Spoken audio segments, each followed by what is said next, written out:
Hola mi gente, bienvenidos una vez más a su canal Delitos de Sangre. Yo soy Magali, gracias por acompañarme durante este nuevo episodio. Y si la historia anterior fue larga, espero que estén listos porque estaba por el mismo camino. Es imposible cubrir 37 años de información en 20 minutos. Y honestamente, tampoco sería justo. Hay detalles que tienen que decirse, hay cosas que tienen que explicarse y hay errores que no se pueden esconder debajo de la alfombra. Por eso esta es la segunda parte de esta historia, porque la masacre de Trujillo Alto no terminó aquella noche, mi gente. Cuando los cuerpos fueron retirados y las sirenas se apagaron, lo que vino después fue igual de perturbador. Comenzó otra pesadilla, la del sistema. Los interrogatorios, los titulares, los rumores, las presiones y una investigación que desde el primer día olía más a desespero que a justicia. Con las declaraciones de Bobby y Yoito, la policía creyó haber encontrado a los culpables. Pero detrás de esas confesiones había noches enteras de presión, miedo y contradicciones que nadie quiso ver. Así comenzó la segunda parte de esta historia, con una investigación manchada por errores forenses, manipulación y un sistema dispuesto a señalar aunque no tuviera pruebas. Hoy vamos a hablar de lo que vino después de las acusaciones, cómo se construyó el caso, quiénes testificaron, qué ocurrió en el tribunal y por qué, más de 30 años después, todavía hay tantas dudas sobre si Antonio Ramos Cruz y Juan Carlos Meléndez Serrano fueron realmente los responsables de la masacre de Trujillo. Ambos fueron detenidos en 1990, un año después del crimen. La prensa los llamó los asesinos de Trujillo Alto, aunque no existía ni una sola prueba forense que los vinculara a la escena. Y lo más inquietante es que las declaraciones que los incriminaban provenían de dos adolescentes que firmaron confesiones después de 9 horas de interrogatorio, sin abogados, sin padres y sin entender lo que estaban firmando. Desde ese momento, todo se convirtió en un efecto dominó. El sistema necesitaba cerrar el caso y cuando un caso se quiere cerrar, más que resolver, lo que se busca no es justicia, sino culpables. Así comenzó el verdadero juicio. No el del tribunal, sino el juicio público, el de la prensa, el de la opinión y el de un país que quería respuestas rápidas, aunque no fueran las correctas. Pero ¿qué pruebas había realmente contra Antonio y Juan Carlos? Y aquí vamos a ir por partes. La primera, el cuchillo, esa pieza clave que apareció 5 meses después en la casa de la madre del exesposo de Aidé. Según el Instituto de Ciencias Forenses, después de haberle hecho las pruebas forenses, las cortaduras coincidían con las heridas de las víctimas. Pero nunca se encontró ADN, ni sangre, ni huellas que confirmaran nada. La segunda, las declaraciones de Bobby y Yoito estaban llenas de huecos, contradicciones y detalles imposibles de comprobar. Pero aún así bastó. Bastó para arrestarlos, bastó para condenarlos ante la opinión pública. Y ahí fue cuando la verdad empezó a desaparecer. Y ahora llegó el momento de hablar de ellos, de los dos muchachos que el sistema convirtió en monstruos. Porque antes de ser acusados, eran simplemente vecinos, dos muchachos de la zona. Dos nombres que de un día para otro pasaron de ser ciudadanos comunes a sospechosos de uno de los crímenes más horrendos en la historia reciente de Puerto Rico. La prensa no tardó en convertirlos en titulares. Los agentes, presionados por ese mismo ruido, movieron cielo y tierra para justificar la nueva teoría. Y mientras tanto, los verdaderos errores como la escena contaminada, las pruebas mal manejadas, las contradicciones forenses quedaban sepultadas bajo la urgencia de tener culpables. Porque a veces cuando el país clama por justicia, alguien tiene que pagar. Y ellos, lamentablemente, fueron los escogidos. Antonio Ramos Cruz tenía 19 años. Vivía con su tía a pocas casas de Aidé y trabajaba en Suiza Dairy. Era un joven tranquilo conocido por el barrio que llegaba del trabajo y se quedaba por la zona. Juan Carlos Meléndez Serrano era vecino inmediato a la izquierda de Aidé. Era guardia de seguridad y en más de una ocasión había conversado con ella en la entrada de la casa. Nada raro, nada sospechoso, hasta que sus nombres aparecieron en las declaraciones de los hermanos Martínez. Y ahí se torció la historia. Durante casi 2 años completos, este caso estuvo estancado. Los vecinos seguían recordando el espanto de aquella madrugada, pero las autoridades parecían estar caminando en círculos.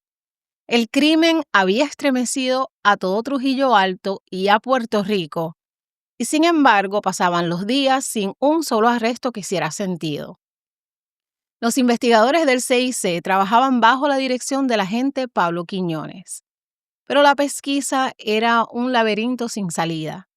No había huellas claras, no había testigos presenciales y tampoco había pruebas forenses sólidas.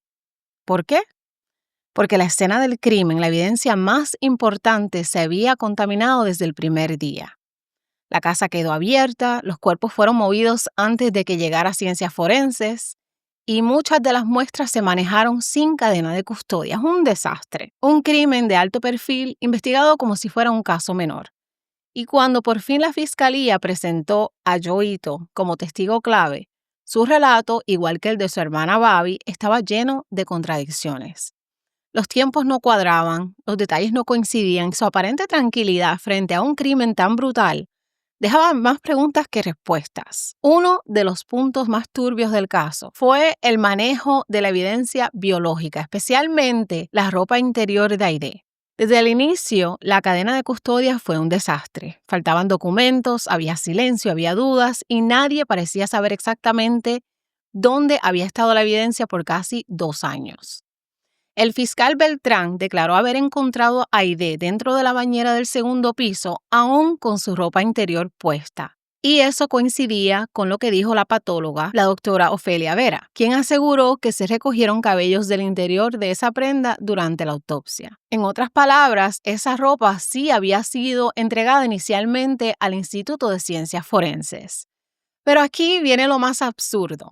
Cuando la defensa le preguntó a la doctora si se realizaron pruebas de semen, la respuesta fue no. No se examinó, no se documentó, nadie lo solicitó. Nadie se preocupó por buscar evidencias en un caso que luego acusarían como crimen pasional. No fue hasta 2 años después del crimen, el 21 de marzo de 1991, que finalmente se realizó una prueba en busca de semen en la ropa de Aidé. 2 años después. ¿Quién entregó esa prenda ese día? El agente Pablo Quiñones. Y aquí es donde la historia se parte en dos. La tecnóloga médica Leida Rodríguez Vélez testificó el 21 de marzo de 1991 que Quiñones llegó con la prenda, pero cuando ella le preguntó de dónde salía esa evidencia, él no supo decirlo. No hubo registro, no hubo explicación, no hubo cadena de custodia. Eso significa una de dos cosas, y ninguna es buena. O Quiñones retuvo la evidencia todo ese tiempo, la cual es un delito grave, o la segunda evidencia estuvo en algún lugar desconocido, sin refrigeración, sin control, expuesta al calor y la humedad. En cualquiera de los dos escenarios, los resultados no eran confiables. De hecho, la propia tecnóloga explicó que el semen y otras proteínas biológicas se destruyen si no se conservan en frío, así que cuando finalmente se analizaron las prendas, el informe concluyó que no había semen. Pero la pregunta es, ¿no había semen o la evidencia estaba tan deteriorada que ya no podía detectarse? Ese error forense, mi gente, no solo cambió el rumbo del caso, lo contaminó para siempre. Luego entra otro nombre clave, Juan Enrique Ferreiro Flores, un compañero de trabajo de Juan Carlos Meléndez. Ferreiro declaró que el lunes 26 de junio de 1989, el día que se cree que ocurrió el crimen, Juan Carlos debía entrar a trabajar a las 6 de la mañana, pero no llegó al trabajo hasta las 10:30 de la mañana. Sin embargo, en el registro laboral aparecía como si hubiera entrado puntual a las 6. ¿Y la razón? Pues el propio Ferreiro confesó que él mismo firmó por él cubriéndole la ausencia para que no se metiera en problemas. Luego testificó que Meléndez le había hablado del crimen y que parecía nervioso, inquieto, preocupado, que incluso le dijo que tenía cierta amistad con Aidé y que sus huellas podían estar en la casa. Pero lo más fuerte fue que Ferreiro también dijo que días después del crimen notó arañazos visibles en el cuello y el pecho de Juan Carlos. y que para probar su reacción le mintió. Él le dijo que la policía estaba analizando piel encontrada bajo las uñas de Aide. Una mentira. Según Ferreiro, Meléndez se puso asustado. ¿Fue eso una señal de culpabilidad o simplemente el miedo natural de un joven pobre enfrentándose a la policía en uno de los crímenes más grandes del país? Esa pregunta todavía divide opiniones. Mientras tanto, la defensa de Antonio Ramos presentó una coartada sólida. Su tía Margarita Cruz testificó que Antonio llegó entre las 9:30 y 10 de la noche a la casa. Ella lo vio durmiendo a las 3 de la mañana y ella se acuerda bien de esa hora porque a esa hora siempre revisaba a su hijo que sufría convulsiones. Y esa misma noche vio con vida a los niños de Aide jugando antes de que regresaran a su casa. Es decir, si Antonio estaba durmiendo a las 3 de la mañana y los niños estaban vivos a las 10, entonces su presencia en la escena no cuadraba con la versión de los hermanos Martínez. Pero esa coartada fue prácticamente ignorada durante el juicio. Y aquí, mi gente, es donde la historia cambia de rumbo nuevamente, porque mientras la fiscalía se enfocaba obsesivamente en Ramos y Meléndez, comenzó a surgir otro nombre, el del esposo de Aide, Eduardo Morales. Los testigos lo mencionaban. Hablaron de su carro, hablaron de horarios que no cuadraban y varios dijeron haberlo visto cerca de la casa, justo antes y después del crimen. Pero la fiscalía no quiso seguir ese rastro. Una vecina, llamada Damaris García Ramos, que vivía en la misma calle 2 del barrio Las Lomas, fue una de las primeras en señalar algo que nadie quiso mirar con seriedad. Ella declaró que la noche del 25 de junio de 1989 ella regresó a su casa cerca de las 11 de la noche. Al llegar, vio estacionado justo por su residencia el carro azul Toyota Tercel de Eduardo, el esposo de Aide, y Damaris lo reconoció al instante. El carro tenía un golpe en la parte frontal, un golpe que ella había visto muchas veces antes, que era inconfundible. Durante el contrainterrogatorio, la fiscalía insinuó posibles vínculos entre ella y la familia de Antonio Ramos. Pero Damaris lo aclaró sin titubeos. No era amiga cercana de ellos, no tenía una relación personal, simplemente estaba diciendo la verdad de lo que vio. Su testimonio fue directo, fue claro y sobre todo, mi gente, fue completamente ignorado. Luego subió al estrado Elusmindrina Feliciano González, vecina inmediata de Aide, y lo que ella contó puso la sala en tensión. El martes 27 de junio, un día antes de que la policía encontrara los cuerpos, Elusmindrina estaba conversando frente a su casa con la madre de los hermanos Martínez. Mientras hablaban, vio algo que nunca se olvidó. Un hombre saltó la verja de la casa de Aide hacia la calle. No salió por la puerta, no caminó, saltó la verja y acto seguido abrió la puerta de un carro y se marchó en reversa hacia la calle opuesta. El carro, según ella, era el mismo Toyota azul con el golpe en el lado del conductor, el mismo que vio Damaris la noche anterior. Ella le dijo a su vecina, mira, ese hombre está brincando la verja de Aide. Cuando le preguntaron a quién se parecía, ella no lo dudó.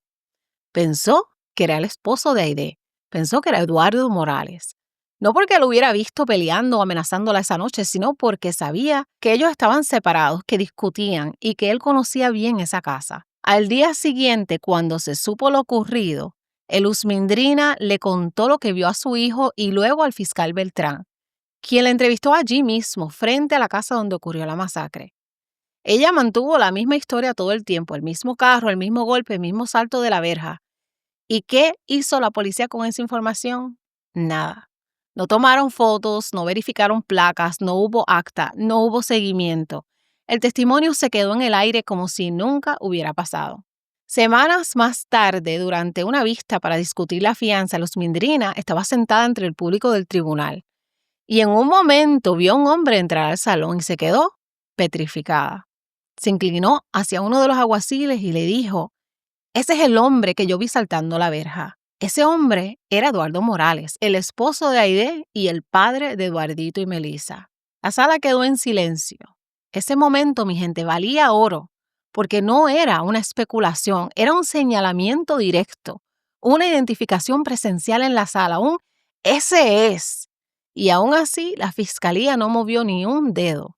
No abrieron una investigación alterna, no revisaron su coartada, no examinaron su ropa, no revisaron su carro, nada.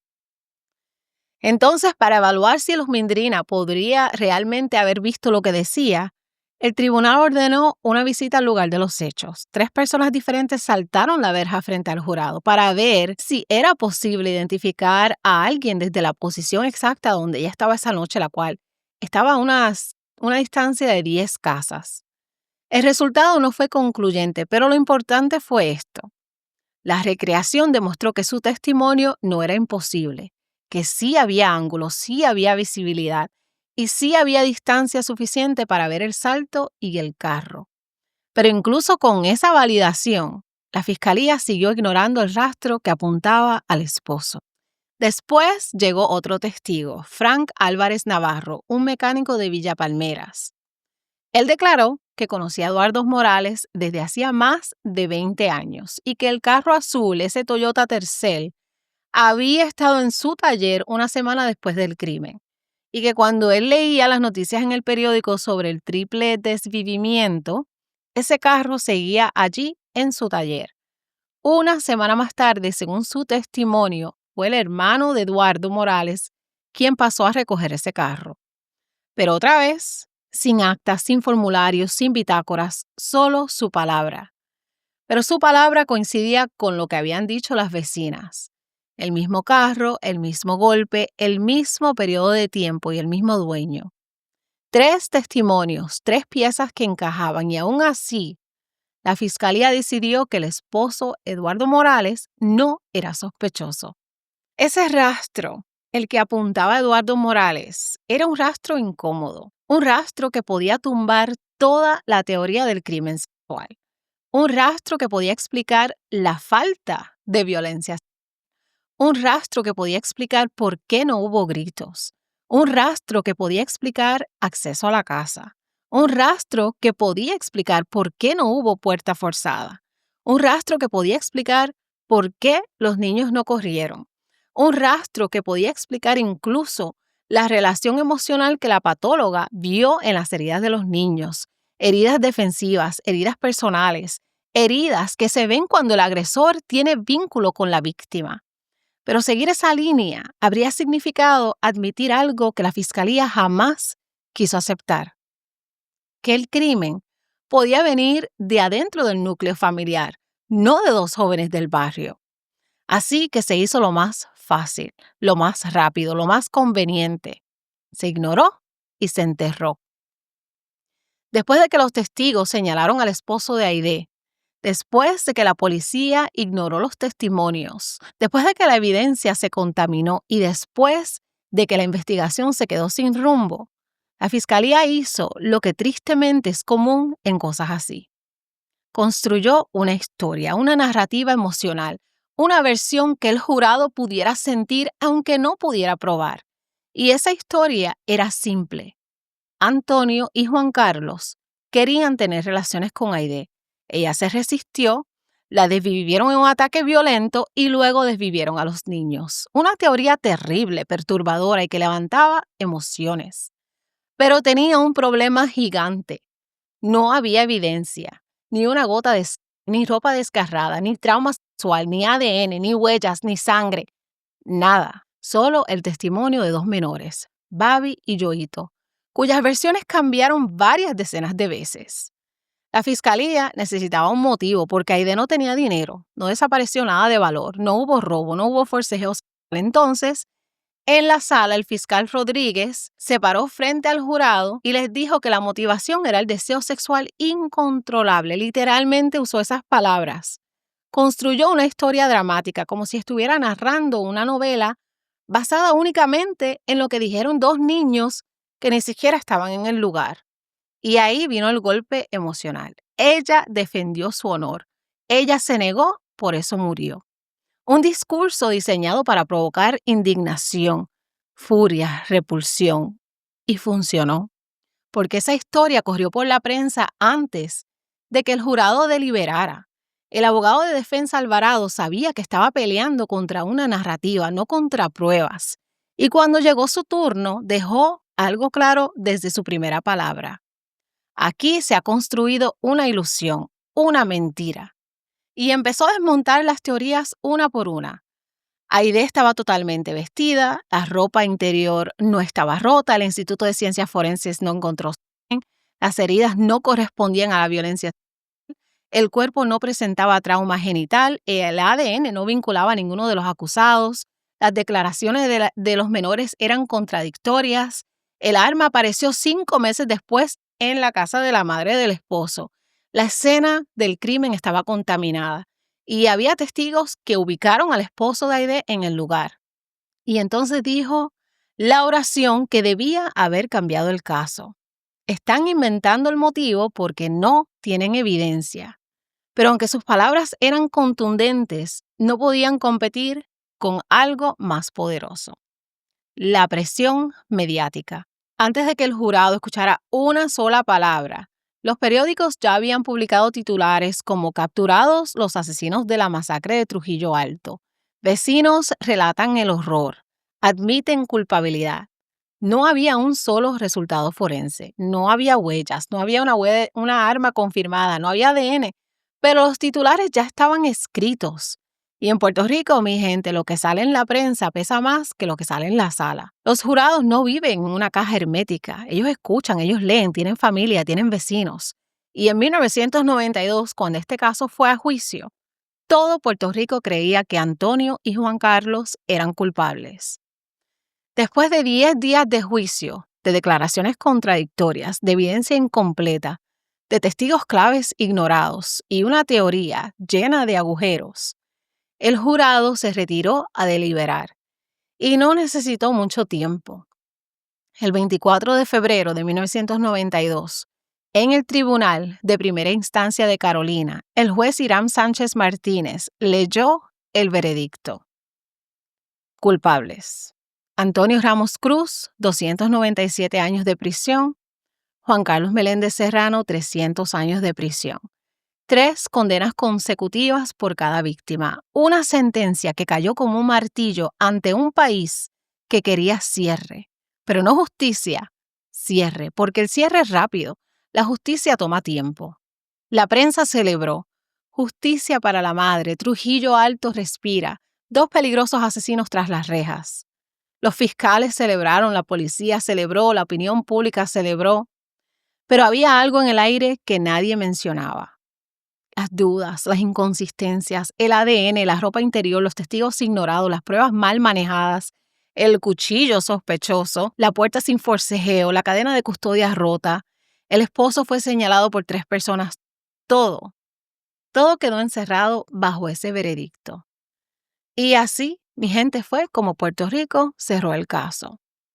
O por lo menos así lo creyó, porque la verdad tenía otros planes. La verdad estaba viva y décadas después iba a regresar con fuerza. Después de que Antonio Ramos Cruz y Juan Carlos Meléndez Serrano fueron declarados culpables en 1992, Puerto Rico respiró como si por fin hubiera llegado justicia. Pero esa sensación duró bien poco, porque mientras el país dormía tranquilo, las fallas del caso seguían allí, calladas, guardadas bajo el expediente, esperando. Y con el paso del tiempo, esas fallas empezaron a gritar, porque hay verdades, mi gente, que aunque intenten echarles tierra encima, no se mueren, y este caso era una de ellas. Mientras ambos cumplían sus sentencias en cárceles de máxima seguridad, empezaron a llegar preguntas de todas partes. ¿Dónde estaban las pruebas forenses? ¿Por qué el crimen sexual no tenía evidencia física? ¿Por qué la ropa interior apareció 2 años después? ¿Por qué testigos claves nunca fueron tomados en cuenta? ¿Por qué la escena no se protegió? ¿Por qué las declaraciones de Babi y Yoito tenían tantas contradicciones? ¿Por qué el cuchillo apareció 5 meses después y en la casa equivocada? Y la más grande: ¿por qué nadie investigó al esposo de Aide si había testigos que lo ubicaron en la casa? Pero en los 90, el sistema no tenía interés en reabrir lo que ya estaba resuelto. Así que ambos pasaron años gritando inocencia desde una celda, sin recursos, sin apoyo, sin nadie que los escuchara. Hasta que uno de ellos decidió dar el primer golpe. En enero de 2003, Juan Carlos Meléndez Serrano, desde su celda en Bayamón, presentó su primer recurso de habeas corpus federal. El habeas corpus es una última defensa de un preso, es pedirle al Estado, enséñame por qué me tienes preso, y si no puedes probarlo, tienes que soltarme. Es el equivalente legal a gritar, esto no está bien, revísenlo, aquí algo está mal. El problema fue que el juez federal le pidió que presentara documentos que ni el propio Departamento de Justicia de Puerto Rico podía conseguir. Imagínense eso, un hombre que lleva años en prisión, sin computadora, sin internet, tenía que conseguir por su cuenta propia las transcripciones del juicio, las mociones, las apelaciones y todos los documentos oficiales del caso. Todo eso mientras estaba encerrado. Era imposible. Y como no pudo, el tribunal cerró su petición por falta de diligencia, no porque fuera culpable, no porque las evidencias en su contra fueran fuertes, no. Por burocracia, por tecnicismo, porque el sistema, en vez de escucharlo, prefirió seguir hacia adelante. Pero en el año 2006, algo inesperado ocurrió. El tribunal ordenó la liberación de ambos bajo fianza mientras evaluaban nuevas mociones alegando inocencia y fallas graves en el juicio. Por primera vez en más de una década volvieron a pisar calle. Pero esa libertad duró poco. En 2009, el Tribunal de Apelaciones revocó la decisión y ordenó que ambos regresaran a prisión. Los arrestaron otra vez, los devolvieron al mismo lugar, como si nada, como si no hubieran pasado allí 17 años ya, como si la ciencia no importara, como si el tiempo de un ser humano valiera cero. Y aquí, mi gente, el caso da un giro brutal. En 2010 se realiza un nuevo análisis serológico de los cabellos encontrados en la ropa interior de Aidé. Y el resultado fue claro. Los cabellos no pertenecen a Antonio Ramos y tampoco a Juan Carlos Meléndez. En 2011, con esa evidencia nueva, las defensas presentan la primera moción formal para un nuevo juicio bajo la regla 192.1. Y aquí argumentaban dos cosas. Una, que el fiscal Andrés Rodríguez Elías había incurrido en conducta indebida. Y número dos, que había surgido nueva evidencia científica, los resultados de las pruebas serológicas realizadas sobre los 3 cabellos púbicos hallados en la ropa interior de Aidé y otro cabello en la ropa de su hijo que ponían en duda toda la versión del crimen. Pero el tribunal de primera instancia rechazó esa solicitud diciendo que los acusados ya conocían las alegadas faltas del fiscal durante el juicio y no las habían objetado a tiempo, y que las comparaciones de cabello existían desde 1992. Así que eso no era nueva evidencia. Un disparate monumental, pero aún así lo negaron y cerraron el caso. Así que solo quedaba un recurso, el ADN mitocondrial. El problema era que esa tecnología todavía no existía en Puerto Rico en 1992. Ni en 1999, ni en 2005. Literalmente el país no tenía la capacidad técnica para realizarla. El ADN mitocondrial es distinto al ADN nuclear. Mientras el ADN nuclear, el que todos conocemos, se degrada fácilmente con el paso del tiempo, el mitocondrial puede permanecer intacto en muestras viejas o deterioradas. Se hereda por la línea materna, lo que permite identificar coincidencias familiares incluso cuando la muestra está incompleta. Y fue precisamente ese ADN el que permitió resolver casos fríos en todo el mundo. Y ahora se usaría para reexaminar el crimen que Puerto Rico creyó resuelto en 1992, porque en 2016 Puerto Rico aprobó la ley de ADN post-sentencia, permitiendo por primera vez que convictos accedan a pruebas modernas. Una ley que permitió por primera vez que los convictos pudieran solicitar análisis genéticos modernos en busca de probar su inocencia.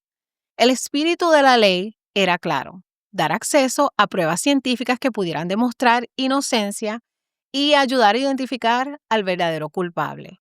Los abogados no perdieron tiempo. Un mes después, aprovecharon la oportunidad y pidieron oficialmente que el Instituto de Ciencias Forenses realizara el análisis mitocondrial de los cabellos.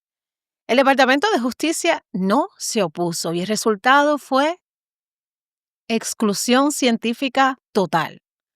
Los cabellos encontrados en la ropa de Teresa pertenecían a ella misma o a una pariente materna. Ninguno de los dos convictos coincidía.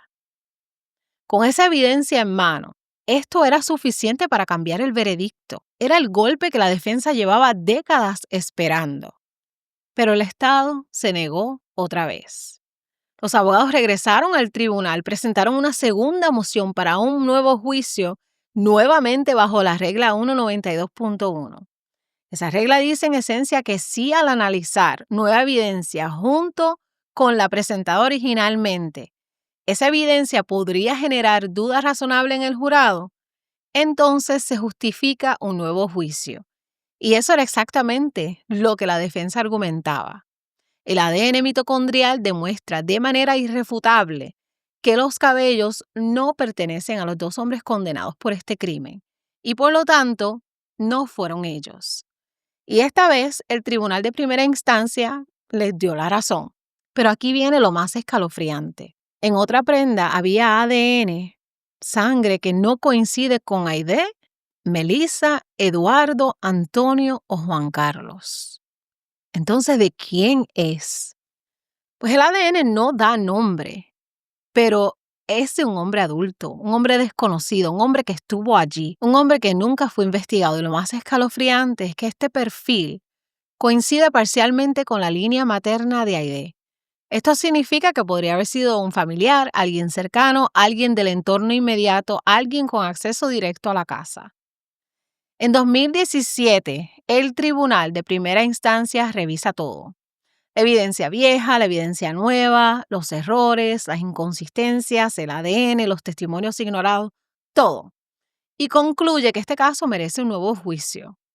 Pero el Departamento de Justicia apela y gana. En un fallo dividido 2 votos contra 1, los jueces Waldemar Rivera Torres y Luisa Colón García reconocieron que el ADN mitocondrial no podría haberse obtenido en 1999, que no era evidencia repetitiva y que era creíble. Hasta ahí todo parecía justo.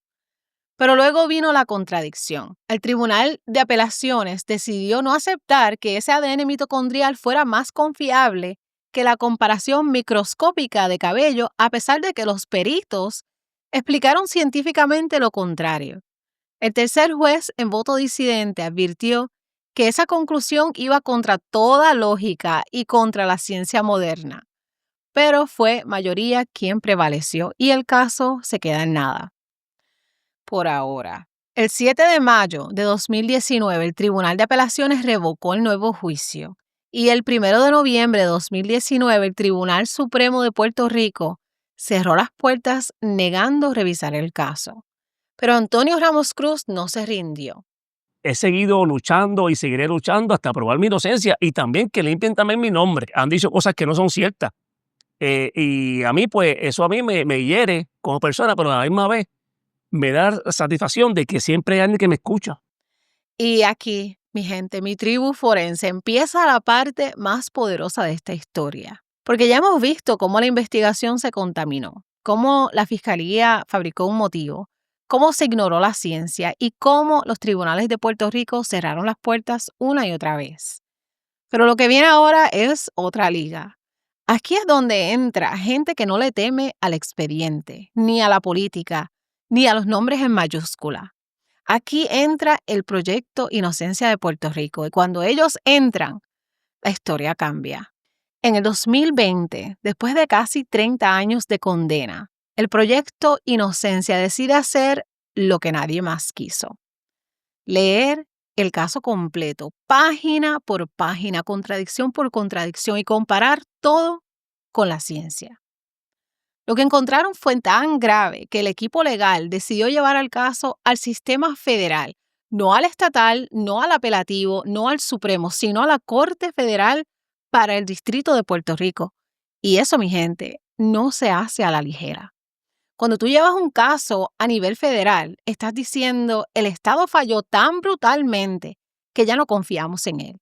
Y aquí comienza una batalla de titanes. Los abogados de Antonio Ramos Cruz someten su petición de habeas corpus bajo la ley federal. Dentro estaban la evidencia científica nueva, los peritajes mitocondriales, las contradicciones del juicio, los testimonios ignorados, las fallas en la cadena de custodia, los errores del Tribunal de Apelaciones, las declaraciones incompletas y las páginas desaparecidas. Era literalmente un expediente que pedía a gritos: esto estuvo mal, esto hay que revisarlo. Aquí el caso cae en manos del juez Francisco Bezosa, un juez federal extremadamente estricto, respetado, serio y cero enamorado de dramas mediáticos. Un juez que no va a soltarte solo porque lloraste. Tienes que llevarle hechos, ciencia, violaciones constitucionales y pruebas de que el sistema se equivocó. Y adivinen qué, el caso de Antonio Ramos Cruz tenía todo eso y más. Para evaluar un habeas corpus, el juez necesita leer todo el juicio original, no un resumen, no un recorte, no lo que dijo el tribunal, necesita todo.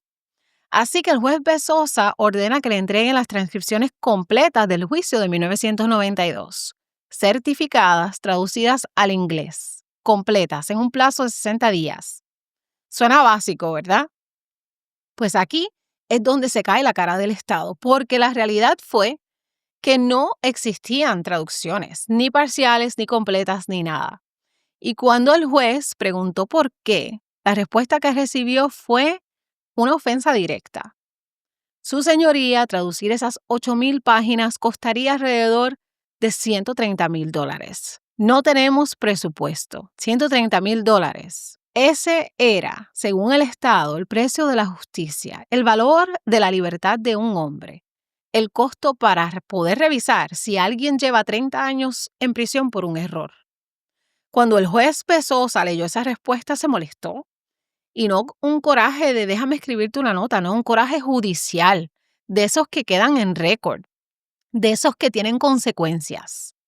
El 1 de septiembre de 2023, el juez emitió una orden que sacudió a todo Puerto Rico. Hasta que el Estado entregue la transcripción completa y certificada del juicio, ordeno la liberación inmediata de Antonio Ramos Cruz. ¿La razón?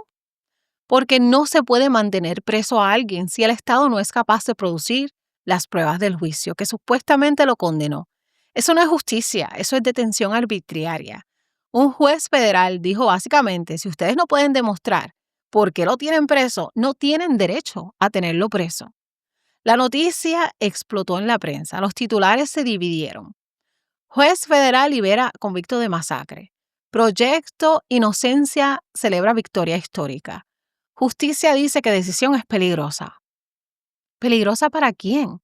¿Para el sistema que lleva 35 años repitiendo una historia sin pruebas? Regresé, ¿verdad? Hasta los buenos guardias fueron para allá a ver qué pasaba, porque todo el mundo empezó a aplaudirme, ¿verdad? Allá son 216 confinados. Y todos empezaron a aplaudirme, ¿verdad? Porque ellos creen siempre, han creído nuestra inocencia. Siempre han creído. Porque no es que yo le diga a la gente soy inocente, mira la evidencia. O sea, no solamente crean en mí, sino también mira la evidencia. Que nada nos culpa a nosotros. Y entonces, pues ellos muchos que me conocen de años, que hemos clamado por justicia, pues saben por mi caminar y testimonio, ¿verdad? ¿Verdad? Que algo tiene que pasar en este caso, que somos inocentes. Y eso es que este es el comienzo, ¿verdad? Este es el comienzo de un proceso que me voy a enfrentar nuevamente, ¿verdad? Tener que revivir nuevamente momentos difíciles, como también yo, ¿verdad? Sé también la familia de las víctimas también, que están pasando momentos también difíciles también, ¿verdad? Pero aquí tiene la persona equivocada. O sea, bueno, nosotros siempre hemos clamado por justicia, ¿verdad? Y hemos querido siempre que la prensa le diera cobertura a esta etapa. ¿Por qué? Porque en el pasado se cometieron muchos errores, se cometió una injusticia, ¿verdad? Todos querían un culpable. Todos querían un culpable y señalaron a los que menos podían señalar. Y como yo le digo a la gente, yo no estoy señalando a nadie, pero miren la evidencia. ¿Quién está acusando la evidencia? No es a nosotros que está acusando la evidencia, es a otra persona. Y aquí no estoy señalando a nadie, simplemente que la evidencia señala a otra persona. Y yo le diría, ¿verdad?, al país, ¿verdad?, que nos den la oportunidad de probar nuestro caso, ¿verdad?, que ha pasado tanto tiempo, ¿verdad?, que hemos luchado por esto, no tan solo ahora. Cuando estaba Rosselló, cuando estaba así, la amiga, le hemos escrito cartas al Departamento de Justicia, y alegando, ¿verdad?, que nos dieran la oportunidad, ¿verdad?, ¿verdad?, y que ellos vean con claridad lo que realmente pasó hace 25 años atrás, ¿verdad?, que encarcelaron a personas inocentes, y eso es un dolor terrible. ¿Verdad? Tú estar confinado siendo inocente, eso es algo terrible, eso es algo que es difícil de explicar. Son muchas emociones juntas. y ver a mi hijo de preso, crecer de preso. O sea, que son cosas que duelen, no estar con él en el cumpleaños, en la escuela.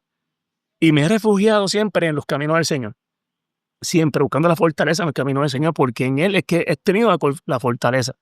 ¿Verdad? Que en este momento que yo le diría, ¿verdad? Que no, o sea, no bajen la guardia, porque hay personas íntegras y hay personas que no son íntegras y honestas en el gobierno, que cuando juzguen a una persona, ¿verdad? No se prejuicien y digan, ¿verdad? Porque lo acusaron, ellos son, sino que hay muchas personas que son inocentes que yo conozco en la cárcel, que han hecho declaración de culpabilidad porque le han ofrecido muchos años y siendo inocentes, pues hacen culpabilidad, declaración de culpabilidad 1 año, 2 años, pero que nunca se prejuicien de primera instancia sobre las personas, sino que indaguen, averigüen antes de tomar una determinación en contra de esas personas. De Sosa no solo ordenó su liberación parcial, también ordenó que todas las pruebas del caso fueran preservadas, tanto el ADN como los cabellos, la ropa, las fotos, los documentos, las notas del fiscal, la evidencia original de todo.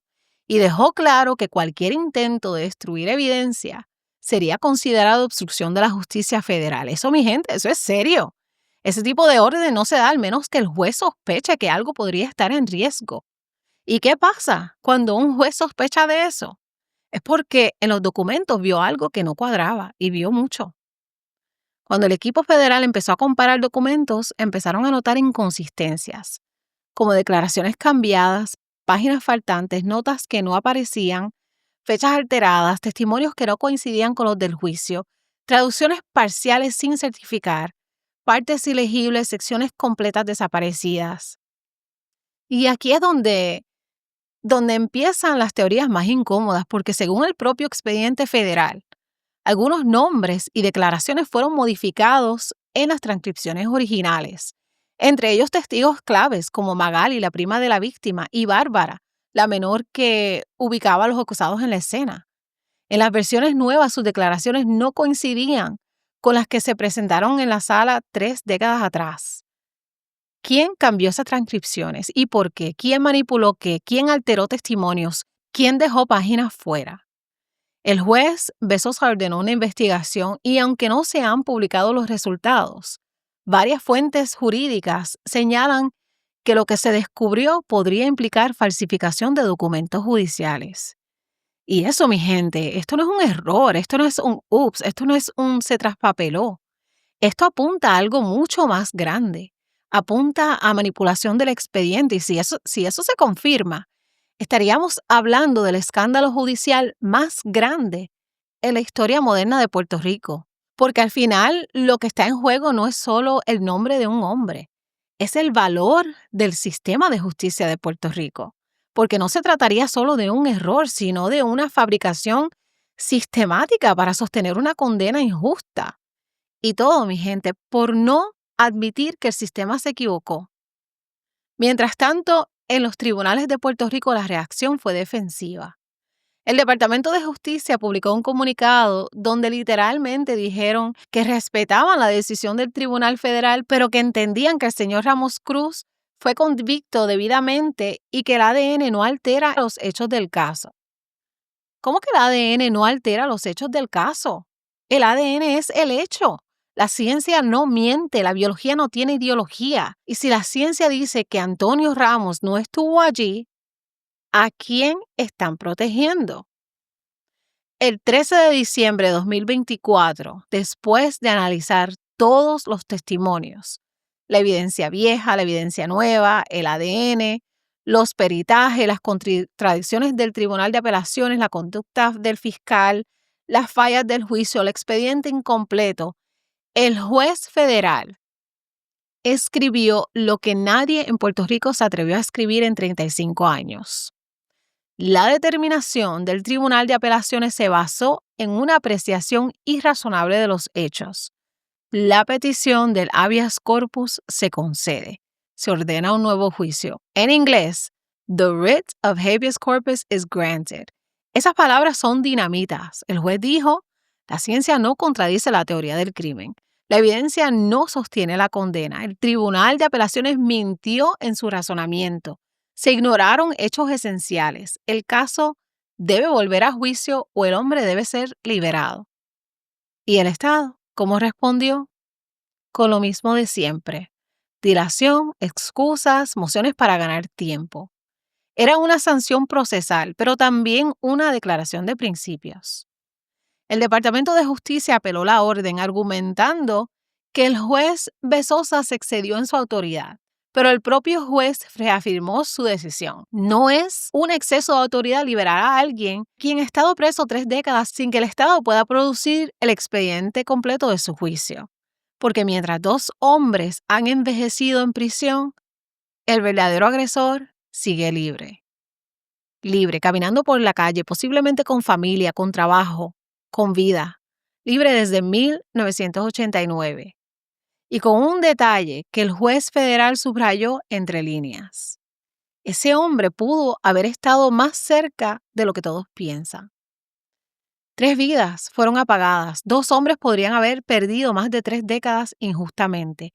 Y un agresor, un asesino brutal de una madre y sus 2 niños, nunca enfrentó la justicia. Porque la ciencia lo dice, los testigos lo dicen, las transcripciones lo insinúan.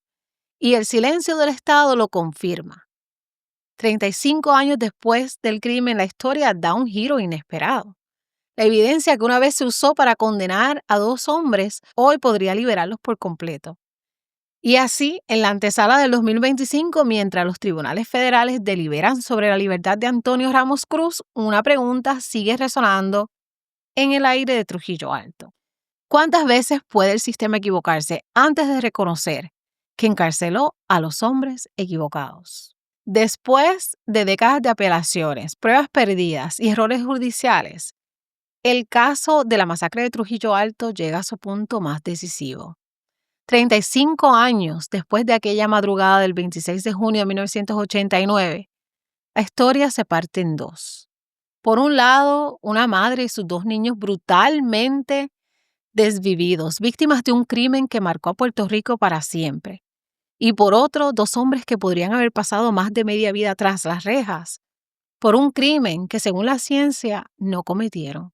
A veces pensamos que la justicia es algo sólido, algo firme, una estructura que, aunque tarde, al final siempre hace lo correcto. Pero cuando miramos casos como este, nos damos cuenta de que la justicia también puede romperse. Y lo que queda después son solo pedazos. Los pedazos de una familia destruida, los pedazos de 2 hombres que envejecieron entre paredes de cementos por algo que alegadamente no hicieron.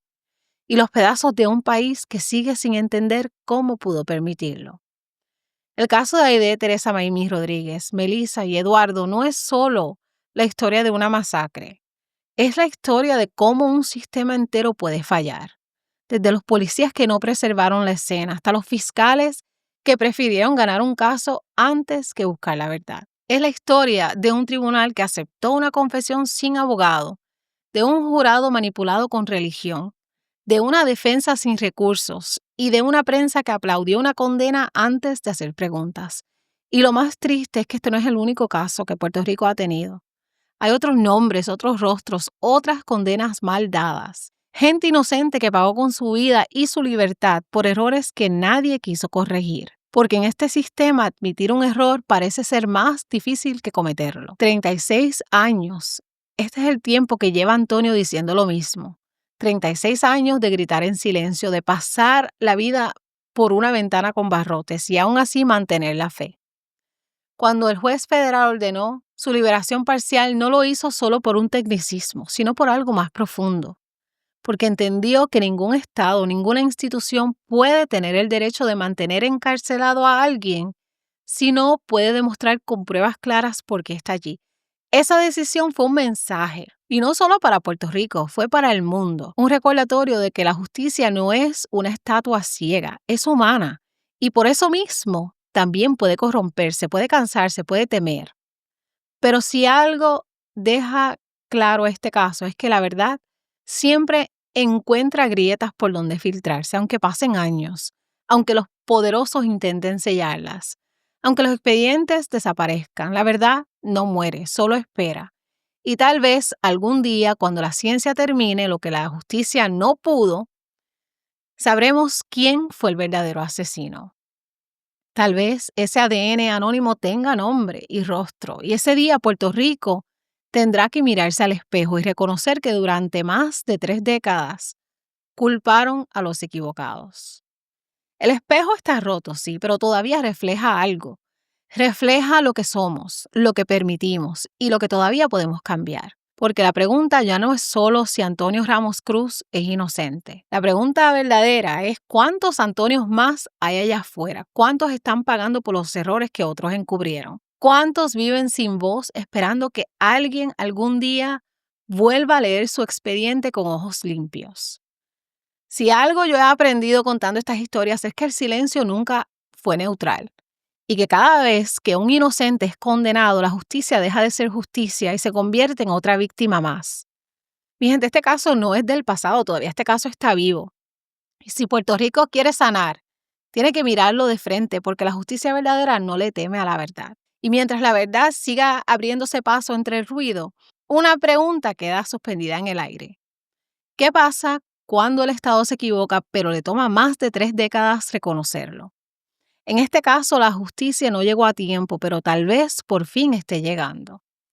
Mi gente, llegados a este punto, ya vimos lo que pasó aquella madrugada, ya vimos lo que la policía hizo, lo que no hizo, lo que inventó, lo que ignoró, lo que destruyó. Vimos el ADN, las pruebas, las contradicciones, los testigos, el sospechoso alterno y la evidencia científica que Puerto Rico decidió no mirar. Pero ahora tenemos que recordar algo más grande, algo que va más allá de Antonio, más allá de Juan Carlos y más allá de los tribunales. Tenemos que recordarlos a ellos, a Aide, a Melissa y a Eduardito, porque esta historia nunca debería haberse tratado de otra cosa. Mientras Puerto Rico discutía que si culpables, que si inocentes, que si ADN, que si abogados fiscales, nadie hablaba de lo importante. Un perrito esperando días sin entender. Los juguetes tirados, el televisor prendido, la nevera cerrada y los niños en silencio. Imagínense eso, mi gente. Imagínense ese hogar antes del horror. Imagínense la rutina, las risas, los platos de comida, las ropitas dobladas, los zapatitos chiquitos en la entrada. Y ahora imaginen el vacío. Ese vacío es lo que Puerto Rico nunca debió permitir. Con el pasar de los años, la masacre de Trujillo Alto dejó de ser un crimen y se convirtió en una guerra. Una guerra entre fiscales, defensas, jueces, políticos, periodistas y autoridades protegiendo su reputación. El foco dejó de ser la verdad y se convirtió en un quién tiene razón. Mientras tanto, la familia enterró a tres.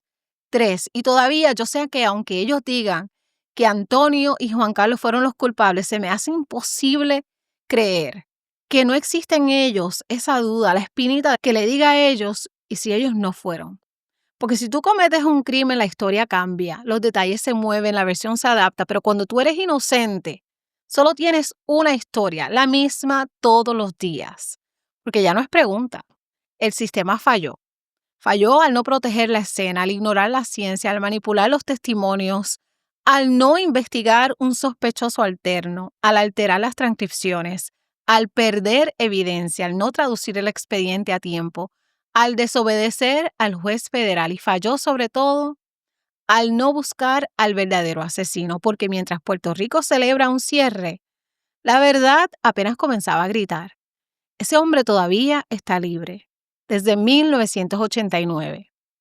La justicia no es un acta, no es un titular, no es un veredicto leído en la sala. La justicia es una deuda con 3 vidas y Puerto Rico, mi gente, todavía no la ha pagado.